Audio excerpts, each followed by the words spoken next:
தமிழ்நாடு மக்கள் நல்வாழ்வுத்துறை அமைச்சர் மா சுப்பிரமணியன், ஐக்கிய அரபு அமீரகத்தின் பொருளாதார அமைச்சர் அப்துல்லா பின் டூக் அல் மர்ரி, தொழில்துறை அமைச்சர் TRB ராஜா ஆகிய மூவரும் இணைந்து சென்னையில் உள்ள அடையாறு மேம்பாலத்திலிருந்து பெசன்ட் நகர் கடற்கரை வரை நடைபயிற்சி மேற்கொண்டனர். முதல் முறையாக சென்னைக்கு வந்திருக்கும் ஐக்கிய அரபு அமீரகத்தின் அமைச்சர் சுகாதாரத்துறை அமைச்சருடன் இணைந்து நடைபயிற்சி செய்வது மகிழ்ச்சி அளிப்பதாக தெரிவித்துள்ளார்.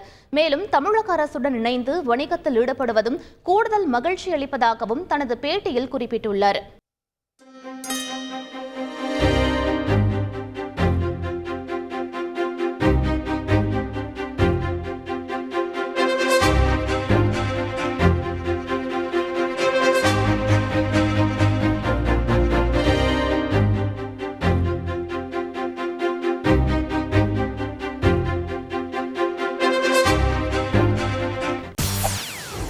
செய்திகளை உடனுக்குடன் தெரிந்து கொள்ள உடனே சப்ஸ்கிரைப் பண்ணுங்க.